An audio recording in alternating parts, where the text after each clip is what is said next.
In media, you can find a lot of different portrayals of consulting. So, who's a suit? He's a consultant. My job is to observe, to streamline, to improve. We're here to restore your team, your entire organization, to its former glory and make it better than it's ever been. What the hell is wrong with you people?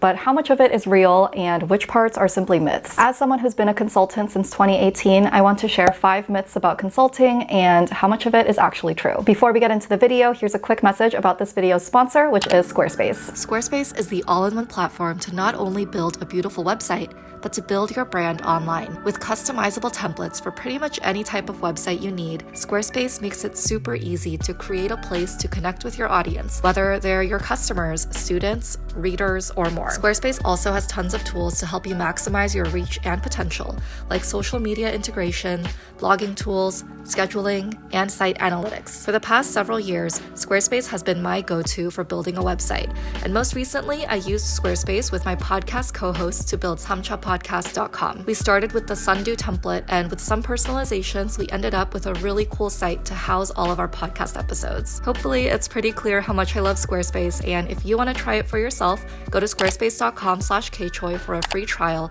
and when you're ready, use the code kchoi for 10% off your first purchase of a website or domain. Check out the description box for more info, and with that, let's get into these 5 myths about consulting. Myth number 1 is that consultants only consult on strategy. While developing a new or improved strategy for a client can be a key component of consulting, consultants might also provide support for implementing the strategy or implementing changes, or maybe even improving operations. So this could be things like process improvements, change management, or tech implementation. I wanted to start with this myth because I think there could be some people who are interested in consulting because they want to be involved in developing a strategy for a client, but they might not be aware that other types of consulting roles exist, and maybe knowing that there are different types of consulting can help you filter through and really find the strategic type of consulting that you're interested in. On the other hand, I feel like there might be some people who aren't interested in going into consulting or haven't thought about it really because they don't want to be in such a strategic role. So you might not think that consulting is for you, but again, there are so many different types of consulting that you can go into, and I actually have a few videos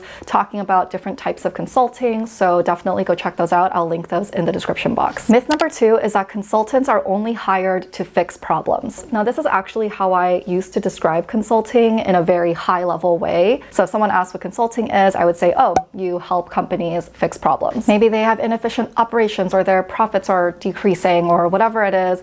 The consultants come in and help diagnose, come up with a strategy, and share that with the client. However, I think that's a very limited view of consulting, and just as I mentioned in the previous point, there are lots of different types of consulting, so while some consultants might do something very similar to what I described, it is actually much broader than that. For example, what I do as a change management consultant is I'm not necessarily fixing problems, but more so anticipating the challenges that might exist when you're implementing a new strategy, and then coming up with ways to make sure that people are engaged when a new strategy is being rolled out. So maybe there's a company that's rolling out a new go-to-market strategy. They want to expand into this other type of product or service, and so they need to do a little bit of restructuring of their organization. You can almost see 2 different types of consulting here. So there could have been a consultant who helped come up with the strategy to go into this new product or service, and that would have been done through research about the market and looking at the company's,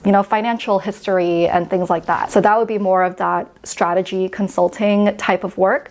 And then there could be a different consultant or a different group. Maybe it's the same firm, but just a different part of the firm that helps with actually implementing that strategy into the organization. So there might be some people who really want to help solve those problems and fix those issues. So maybe strategy consulting is more for you. Maybe there are others who aren't really interested in that. You might find a different type of consulting that's more fitting, like change management or tech implementation. Basically, a common theme is that there's lots of different types of consulting. So really read the role descriptions, read what part of the consulting firm firm the role is in, what team or department, and try to talk to people in those departments so you can just get a real sense of what their day-to-day is like. Myth number 3 is that consultants just tell companies what they already know. I think a very pessimistic view of consulting would be that companies just regurgitate what the client kind of has already known, and they just package it into a really pretty PowerPoint presentation, send that to the client, and that's it. But consultants actually come with lots of different types of expertise that can help the client. However, I'm not saying that the consultant necessarily knows more than the client. They just have a different perspective and different set of skills. The client is always going to know more about their industry, their market, their company, even if the consultant does a bunch of research and they can become an expert in a way about a certain industry because they've worked in it for a long time or worked with a lot of clients in that industry. But the client is always going to be kind of the number one subject matter expert about their own industry. And then the consultant is the subject matter expert about whatever it is that they're helping the client with. So whether it's developing a mergers and acquisition strategy, if you're a strategy consultant focused in that area, you'll have a lot of expertise around it. Or if you're a change management consultant, you know about the ways to effectively manage change and implement different strategies in an organization. So the consultant isn't just telling the client what they already know, they're really collaborating with the client. So the client brings that expertise about their industry and what the problem is or what their hope is for this project and why they brought the consultant in. And then the consultant brings in the expertise of how to actually get it done. And because whatever the consultant or consulting team specializes in can require a lot of resources or people, it's easier for the client to hire someone externally to handle that than to take it on internally. So it's really a partnership, it's collaboration, it's not one group telling the other what to do, and you really need both sides in order to have a really successful project. Myth number 4 is that all consulting firms have very competitive cultures. Because consulting as a field is competitive to get into, so if you're like a new applicant going into consulting, it is definitely competitive. You could potentially think that the culture at a firm itself is also competitive, but I would say in my experience that consulting firms are more collaborative than competitive. Again, you need the collaboration between the consulting firm and the client, but also within the consulting team, or you're never gonna get anything done. Because in consulting you usually work in project teams, you have people with different levels of skill, different expertise, different experiences, and you're bringing them all together. That being said, I do know that at a lot of large consulting firms, there's almost an application process in order to get on new projects. So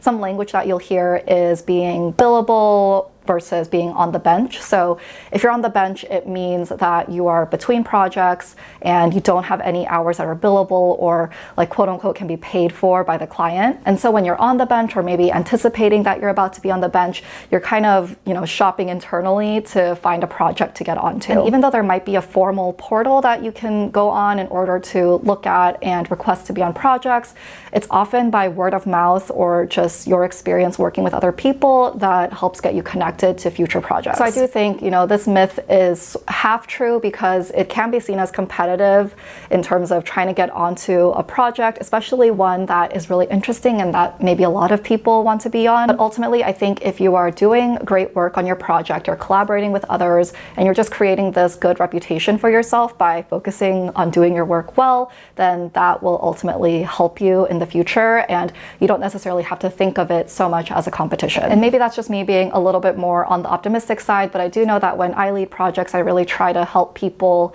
let their different strengths shine, and so that helps them ultimately in future work. And myth number 5 is that consulting is only good as a career for a couple of years. A really common career path or plan you might see or hear about is someone graduates from undergrad, they go into consulting for a couple of years, and then they move on to something else. Now, in theory, this is a really good idea because consulting by nature gives you exposure to lots of different types of industries, lots of different types of solutions and problems and strategies and kind of a bunch of things that we talked about earlier. And so by being in consulting for a couple of years, you get exposure to all of that, which helps you figure out what it is you want to do, and you can kind of pivot from there. Now, the reason I have this as a myth is because I don't necessarily think 2 to 3 years is enough time to get enough exposure to all the things that you're thinking of in theory. It might be, and you also might, in those 2 years, like maybe the second project you're on is something that really piques your interest, and then it just helps you solidify what it is that you want to do beyond consulting. But you could also be in a situation where you're literally on one project that's 18 months long, or you get on a project that just isn't super interesting to you, so it doesn't really help you make any decisions about what you want to do after consulting. If I look back on the past 5.5 years of being a consultant, I definitely learned so much in the first 2 years, and I do think I could have been equipped to